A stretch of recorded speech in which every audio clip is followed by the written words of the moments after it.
The Little Thief in the Pantry. "Mother dear," said a little mouse one day, "I think the people in our house must be very kind, don't you? They leave such nice things for us in the pantry." There was a twinkle in the mother's eye as she replied, "Well, my child, no doubt they are very well in their way, but I don't think they are quite as fond of us as you seem to think.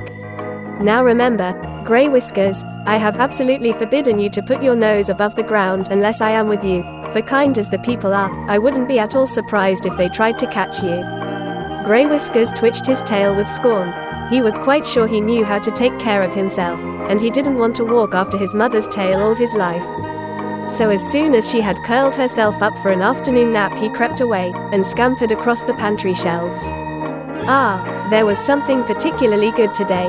A large iced cake stood far back on the shelf, and Greywhiskers licked his lips as he sniffed it.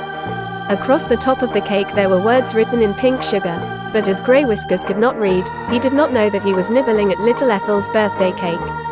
But he did feel a little guilty when he heard his mother calling. Off he ran, and was back in the nest again by the time his mother had finished rubbing her eyes after her nap. She took Greywhiskers up to the pantry then, and when she saw the hole in the cake she seemed a little annoyed. "Some mouse has evidently been here before us," she said, but of course she never guessed that it was her own little son. The next day the naughty little mouse again popped up to the pantry when his mother was asleep, but at first he could find nothing at all to eat, though there was a most delicious smell of toasted cheese. But then he found a little wooden house, and there hung the cheese, just inside it. Greywhiskers ran in, but oh! Click! Went the little wooden house, and the little mouse was caught fast in a trap.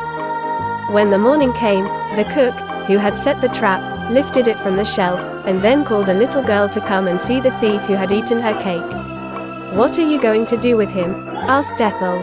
"Drown him." Tears came into the little girl's pretty blue eyes. "You didn't know it was stealing, did you, Mousie dear?"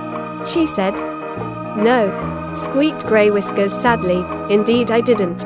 Cook's back was turned for a moment, and in that moment tender-hearted little Ethel lifted the lid of the trap, and out popped the little mouse.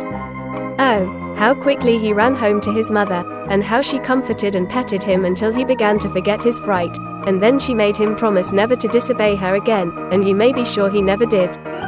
This story teaches us about the importance of listening to our parents. Greywhiskers' disobedience led him to a dangerous trap, but he was lucky to be saved by Ethel's kindness. We should learn from his mistakes and always follow our parents' guidance to stay safe and out of trouble. Like and subscribe Children's Farm for more.